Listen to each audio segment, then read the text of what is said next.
Absolutely. Get it all out now, because we have to talk about Trump. While the stock market crashed yesterday and people worried about a recession, Trump gave an impassioned speech saying that he believes Americans would actually love to work in coal mines. Listen to this. One of the miners said, I don't want to do anything else but dig coal. I want to dig coal. They're good, strong guys. That's what they want to do. They love to dig coal. That's what they want to do. They don't want to do gidgets and widgets and wadgets. Gidgets and widgets and he sounds like Dr. Seuss. He does not understand regular people at all. Nobody yearns to work in a coal mine.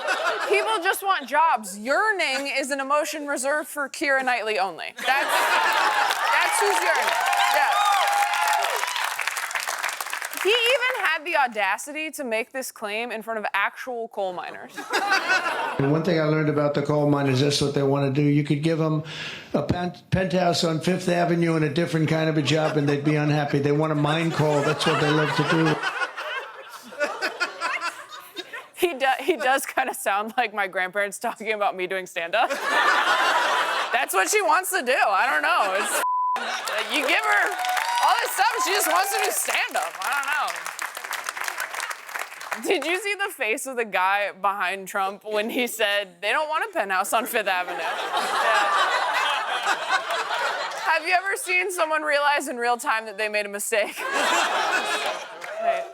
Obviously, this is an insane take from Trump. I mean, if they had all of that and they're still unhappy, they don't miss coal mining. They're probably just clinically depressed. This is the closest Trump has come to acknowledging the male mental health crisis.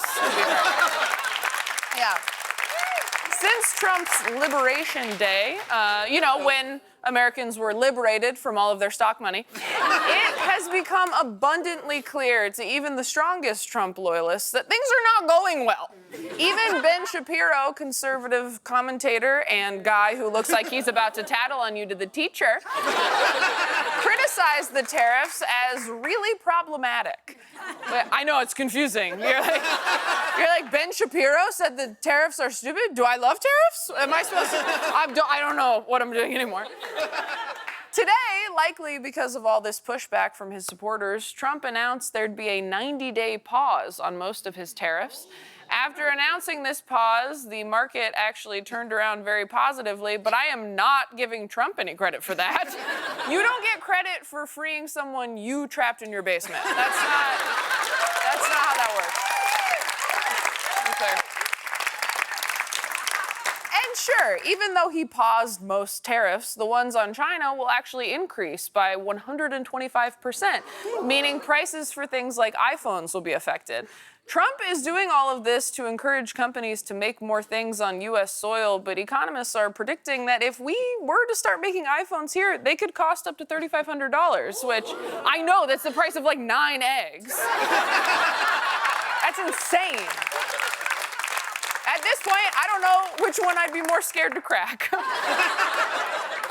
Of course, after hearing this story, Android users were like, iPhones already cost basically $3,500?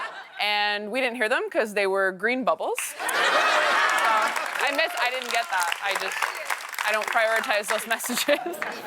Apple apparently flew in 5 planes full of iPhones in an attempt to avoid these tariffs. Obviously, the older iPhones got to board first. Look, at this point, even Trump supporters can see that everything is going to right? Like, people are begging to work in coal mines, taking out second mortgages to buy phones, waking up every morning and taking a long, hard look in the mirror like this.